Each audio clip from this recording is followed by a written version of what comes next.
الحمد لله رب العالمين الصلاة والسلام على رسول الله محمد وعلى آله وصحبه أجمعين السلام عليكم ورحمة الله وبركاته بسم الله الرحمن الرحيم Peygamberimiz sallallahu aleyhi ve sellem bizge aytib kaldırgan bir vasiyeti var. Fa'lam ennehu afdalu zikri la ilahe illallah de. Yani bilip duruguz, barıgızda biligiz. Allah Teala'nın isket şüretirgan en hayırlı kurkem sözü, ol da bolsa Allah Teala'dan başka ibadet kılırga layıklı nerse yok. Ol bir yalgızı, birden bir. La ilahe illallah Muhammedur Resulullah. Yani Allah Teala'dan başka bir nidi nerse yok. İbadet kılırga layıklı Muhammed sallallahu aleyhi ve sellem onun doğru bir ilşesi bizge şunu anlatkan ilşesi. Çünkü Allah subhanahu teala bizge Kur'an-ı Kerim'de bunu emir kıla buyura. Allah Teala'nın birligin barlağız de. Tevhid kılığız. Tevhid birlev. Adam balalarının en kurken bir gameli bulup durgan. Allah Teala'ga yakın ayta turgan. Allah subhanahu teala'nı birli turgan. Barlı turgan. La ilahe illallah sözü. Lakin qaybir kişiler la ilahe illallah Muhammedur Resulullah'ını ayttiler de şunun bilen yeter diye buyurlar. La ilahe illallah Muhammedur Resulullah degen kelime-i tayyibeni ayttık ise demek biz onu Allah subhanahu teala karşısında delillerge deyiş bulabız. Nişik? Allah Teala soruya şak. Sen ayttın, ant ettin, beni barladın, birledin.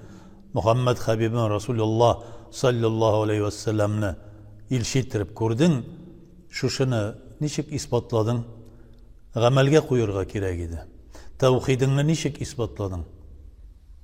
Barıtik şuşu kelime-i tayyibeni aytıp kine, iman kelimelerin aytıp kine, hem başka bir nerse işlemişe turup, iş var mı? O yeterli tügül. Elbette biz kalip bilen tasdiqlab, şuşunu ihlas konuilden aytabiz, özümüzni Müslüman ekanligimizni bilgirtabiz. Lakin bir nerseni unutmasqa tiyişli biz. Bu ant. Allah Teala karşında ant etiyoruz. Ya Rabbim, seni gine tanıyım, sen birden bir, yalgız, senin bir nidi tengdeşin yok. Muhammed Habibin Resulullah, senin ilşin. Şuna göre, ol nerse işlegen, in kuntum tuhibbunallah fattabi'uni deyip aytti.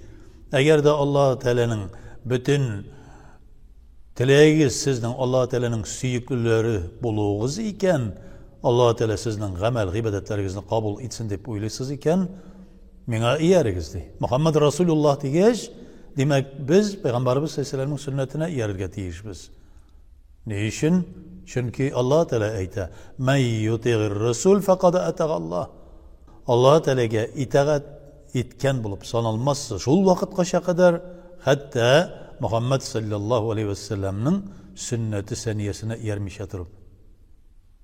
Onarga yergenden soň, onarga itaat etkenden soň demek siz Allah Teala'ga itaat etken bulup sanılacaksınız diye Allah Teala Kur'an-ı Kerim'de.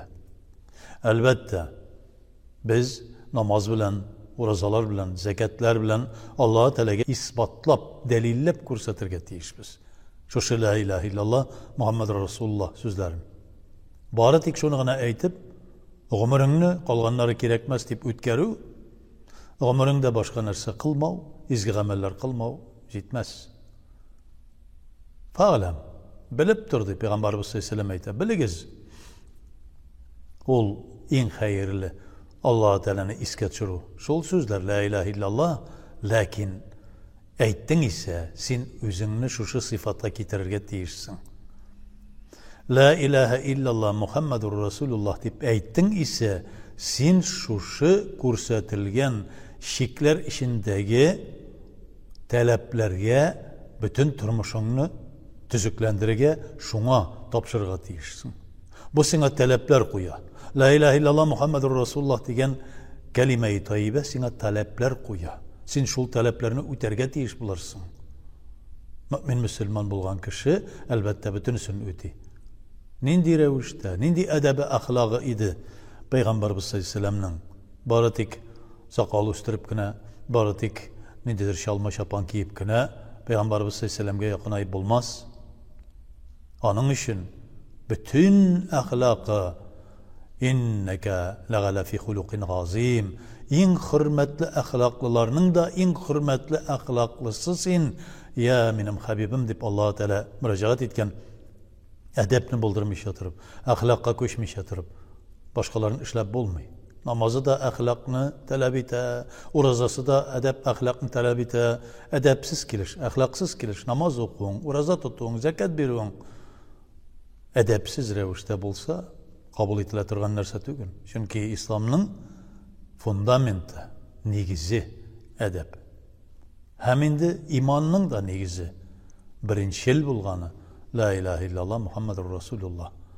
Allah subhanahu wa ta'ala şu imandan ayırmış ya bizni, özünün süyüklüleri bulup, özünün yakınları bulup, ol rıza bulgan, hem biz de onlardan rıza bulgan revişte. Bu dünya hayatın, bu dünya turmuşun ütkərib, bu dünyadan iman bilen ötüp giderge nasip etsin.